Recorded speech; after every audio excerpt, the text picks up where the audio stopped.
तो दोस्तों कलश यात्रा और पूजा संपन्न हो गई है, तो अब है भागवत के प्रथम दिन की कथा।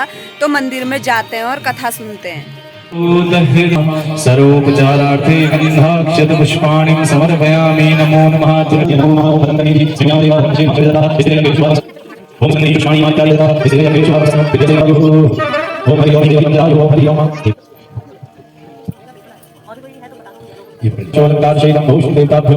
ओम सर्वेभ्यो देवी देवताभ्यो नमः। ओम गुरु चरण कमलेभ्यो नमः। जय श्री राधे, जय जय श्री राधे श्याम। अपने मन को, अपनी वाणी को, इस वातावरण को पवित्र से और पवित्र बनाने के लिए कुछ क्षण मन गुरु नाम सन्नाम कीर्तन प्रभु के नाम का आश्रय लें, ताकि आपका चंचल मन स्थिर होकर प्रभु की दिव्य कथाओं में लग सके। इसलिए आइए प्रभु के दिव्य नामों के द्वारा अपने मन को स्थिर करें और भगवान की दिव्य कथाओं में अपने आप को समर्पित करें। आइए सब प्रेम, सब ताली बजाते हुए, करताल की सेवा देते हुए, सब भगवान का सब प्रेम भरा हुआ नाम मेरे साथ, हमारे साथ गाएंगे। राधा रमण हरि बोल, जय जय राधा रमण हरि बोल। राधा हरि बोल, जय जय राधा हरि बोल। प्रथम दिवस है तो कथा की परिचय है आज। तो आज इस सौभाग्य को आप कैसे प्राप्त कर सकते हैं, इसके विषय में बता दें कि जब भी आप कथा पंडाल में बैठे तो व्यक्ति की बातों को छोड़कर केवल अपने इष्ट का नाम अपने हृदय में लेते हुए अपनी मनोकामना अपने हृदय में ले लीजिए और अपने कथा श्रवण करिए। और भगवान की दिव्य कथाओं का श्रवण करेंगे तो देखिएगा 7 दिन पर्यंत वह आपकी मनोकामना वह भगवान पूरी कर देंगे। तो ये सत्संग भगवान की कृपा से हमें प्राप्त हुआ है, तो इसे व्यर्थ न जाने दीजिएगा। कथा पंडाल में बैठकर केवल अपने इष्ट का नाम जपते रहिए और कथा श्रवण करते रहिए। के विषय में जानेंगे कि श्रीमद् भागवत का क्या अर्थ है।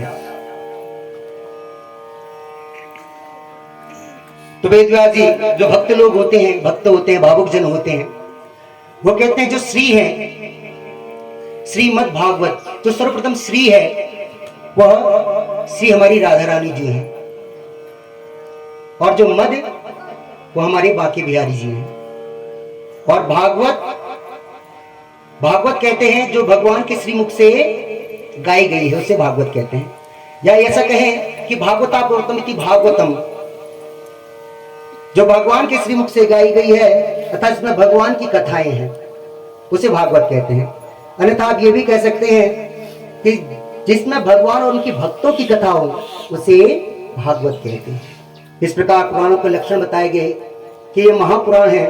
इस कैसे पता चलेगा कि महापुराण है, तो उसमें बताते हैं कि अत्रिसर्गो विसर्गश्च स्थानम पोषणमूतयः मन्वन्तरे सानुकथा निरोधो मुक्तिराश्रयः। जिसमें सर्ग विसर्ग स्थान पोषण उक्ति मनवंतर भगवान की अवतारों की कथा निरोध मुक्ति और आश्रय, जिसपे ये सब है वह महापुराण है। जैसे सृष्टि का सृजन कैसे हुआ, सृष्टि कैसे चली और कैसे कलयुग के प्रभाव से कलुषित प्राणी हो गया, तब भगवान के आश्रित लेकर, भगवान के सहारा लेकर उसने भगवान के दिव्य नाम के द्वारा भगवान के परम पद को प्राप्त होकर उनके आश्रित हो गया। जिसमें दिख जाए वह महापुराण है। बड़ी गहन बातें हैं। तत्पश्चात सर्वप्रथम श्रीमद् भागवत महापुराण में चमचमाता हुआ चीज आपको दिखाई पड़ा तो आपने उसे कहां समझ लिया। आपको हीरे की पहचान नहीं है जबकि वह हीरा है, परंतु उसने कहां समझकर आपने त्याग दिया, छोड़ दिया उसका, क्योंकि आपको उसको महत्व पता नहीं है आपको। ऐसे ही श्रीमद् भागवत महापुराण में सर्वोत्तम महत्व बताया गया कि श्रीमद् भागवत महापुराण का श्रवण करने से क्या होता है, श्रवण करने से क्या लाभ प्राप्त होता है, इसको सुनने से क्या होता है, क्या प्राप्त होता है।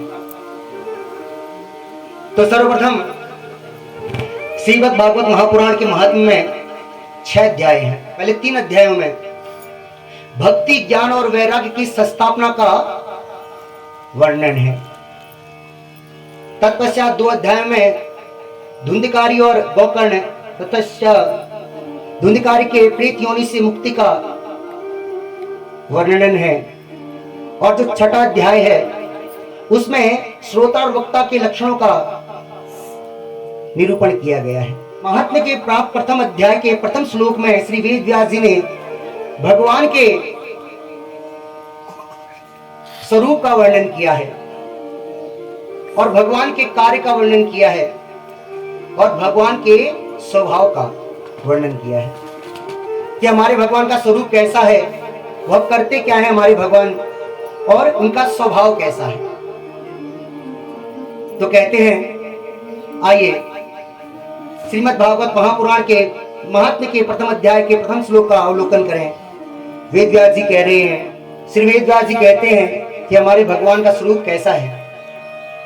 कहते हैं सच्चिदानंद स्वरूपाय, अर्थात सच्चिदानंद सत धन चित घन आनंद घन स्वरूप है हमारे प्रभु का। कैसा? सब कहते हैं अविनाशी को, जिसका कभी विनाश नहीं होता, जो सृष्टि के पहले भी था, सृष्टि के बीच में भी है और सृष्टि के अंत में भी रहेगा। वह सत है, उसका कभी विनाश नहीं होता। भगवान सबके अंदर में विद्यमान है, चैतन्य स्वरूप में। उनके स्वभाव का वर्णन करने के पश्चात सुखदेव जी को भी प्रणाम करते हैं। क्यों? क्योंकि उन्हीं के द्वारा इस धराधाम में श्रीमद् भागवत महापुराण का प्रचार प्रसार किया गया। जो आप कथा श्रवण कर रहे हैं, उन्हीं के द्वारा, सुखदेव जी के द्वारा इस धराधाम में उसको उनका प्रचार किया, इनका प्रचार किया गया।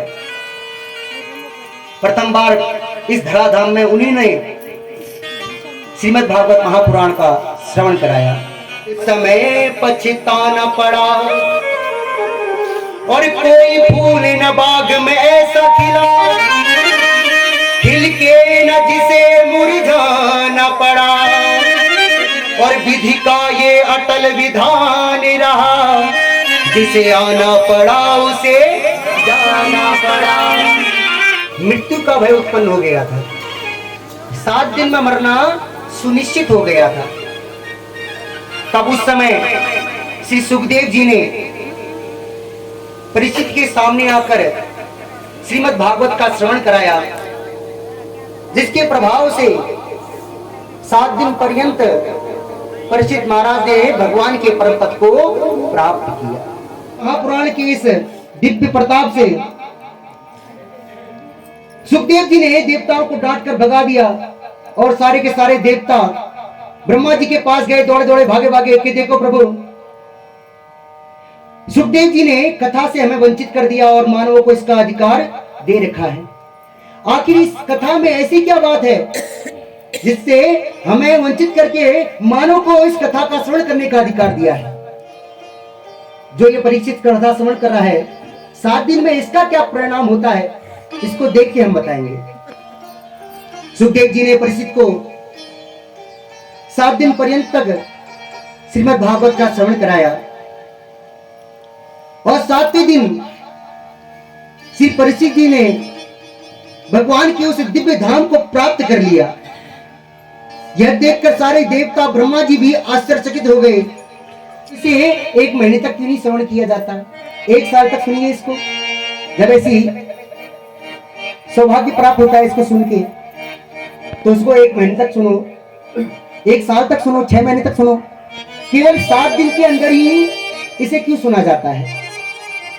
ये 7 दिन में सुनने की पद्धति कहां से प्रारंभ हुई? कृपया करके हमें बताइए। तब सूत जी महाराज कहते हैं कि ऋषि सुनो, एक बार की बात है कि एक दाही विशालायाम चत्वारो ऋषियो मलाः सत्संगार्थं समायाता ददर्शो तत्र नारदः।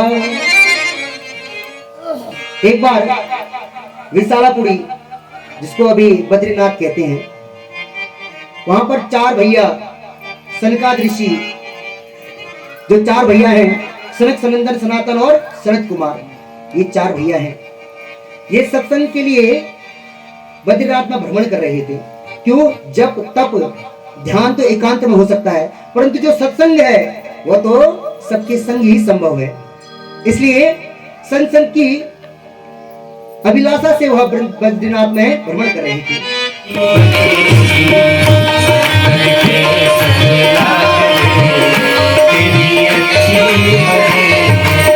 अच्छी बने तेरी किस्मत जगेगी, अच्छी बने तेरी किस्मत जगेगी, कोई तेरो बड़ो भागे ये तेरी अच्छी बनेगी,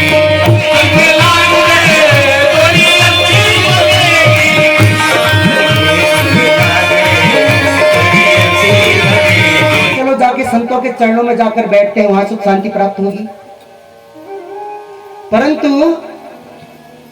संतों के यहां तो जाकर मेरा मन और शांत हो गया। क्यों? क्योंकि जितने भी संत हैं वह पाखंड परायण हो गए हैं।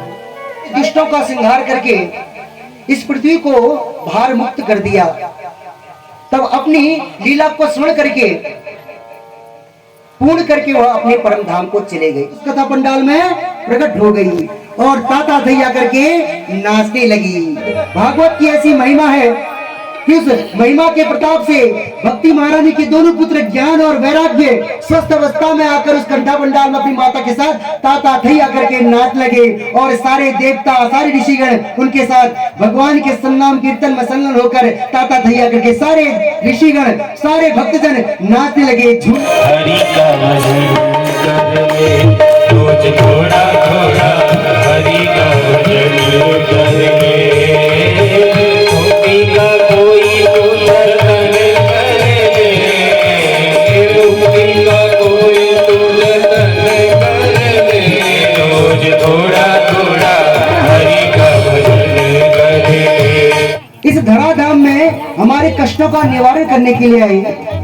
उन्होंने हमारे लिए इस धरती पर आना स्वीकार किया और हमारे लिए इतने कष्ट उठाए उन्होंने, तो उन कष्टों को हम आरती के द्वारा उतारते हैं और उतारते हैं उनके कष्टों को, उनको शीतल करते हैं। तब उनके कष्टों को उतारते हैं, फिर शीतल करते हैं हम लोग, फिर उनके कष्टों को लेते हैं और जितना हम लोग उनके कष्टों को लेते हैं वो हमारे सारे कष्ट भर लेते हैं। इसलिए लेने का ज्यादा महत्व, करने का उतना महत्व नहीं, आरती लेने का ज्यादा महत्व है। इसलिए आरती को लेना चाहिए, आरती उतारने का उतना महत्व नहीं है जितना लेने का है। इसलिए आप लोगे उतने आपके कष्ट प्रभु उतार देंगे।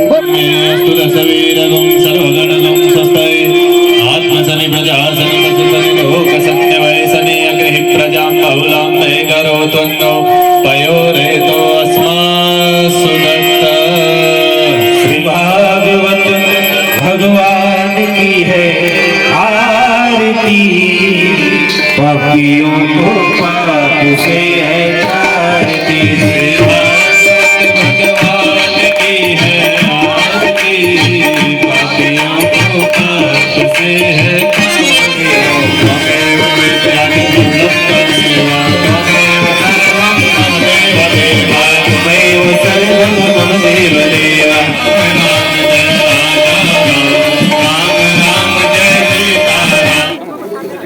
धन्यवाद। तो ये था आज का व्लॉग। आपको कैसा लगा कमेंट में जरूर बताना। अगर आपको भागवत के हर दिन की कथा सुननी है तो आप कमेंट में लिख दीजिएगा, मैं तभी वीडियो बनाऊंगी, वरना जो भी होगा फिर मिलते हैं जल्दी से एक नए व्लॉग के साथ।